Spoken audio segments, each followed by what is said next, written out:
क्या आपने कभी सोचा है कि अगर हिंद महासागर में भारत, चीन और पाकिस्तान आमने-सामने आ जाए, तो सबसे बड़ी ताकत किसके पास होगी? इसी सवाल का जवाब है भारत का नया 200 शिप विजन, एक ऐसा मिशन जो आने वाले वर्षों में भारतीय नौसेना की तस्वीर पूरी तरह बदल सकता है। आज भारतीय नौसेना के पास लगभग 150 युद्धपोत और पनडुब्बियां हैं, लेकिन सरकार का लक्ष्य है कि 2035 तक यह संख्या 200 से भी अधिक हो जाए। इस समय करीब 50 नए युद्धपोत और पनडुब्बियां भारत के शिपयार्ड में बन रहे हैं। सबसे खास बात यह है कि इनमें से अधिकांश प्लेटफॉर्म भारत में ही तैयार किए जा रहे हैं, यानी देश धीरे धीरे रक्षा क्षेत्र में आत्मनिर्भर बन रहा है। लेकिन सवाल यह है कि आखिर इतनी बड़ी नौसेना की जरूरत क्यों है? पहला कारण है चीन।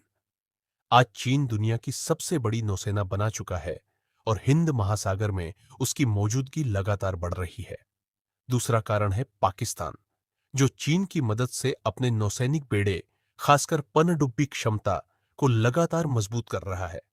ऐसी स्थिति में भारत सिर्फ अपनी समुद्री सीमाओं की सुरक्षा ही नहीं, बल्कि पूरे हिंद महासागर क्षेत्र में अपनी रणनीतिक बढ़त बनाए रखना चाहता है।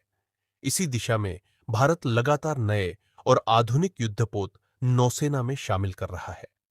हाल ही में स्वदेशी युद्धपोत आईएनएस महेंद्रगिरी और पनडुब्बी रोधी युद्धपोत मालवान जैसे प्लेटफॉर्म इस अभियान का हिस्सा बने हैं। लेकिन सिर्फ जहाजों की संख्या बढ़ाना ही काफी नहीं होगा। भारत को आधुनिक हथियार, उन्नत मिसाइलें, नौसैनिक विमान, पनडुब्बियां और प्रशिक्षित नौसैनिक बल भी समान गति से तैयार करने होंगे।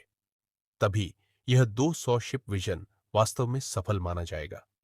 अगर भारत 2035 तक इस लक्ष्य को हासिल कर लेता है, तो हिंद महासागर में उसकी ताकत पहले से कहीं अधिक मजबूत होगी और चीन व पाकिस्तान के लिए रणनीतिक चुनौती भी बढ़ जाएगी। अब देखना दिलचस्प होगा कि क्या भारत समय पर अपने इस महत्वाकांक्षी लक्ष्य को पूरा कर पाता है।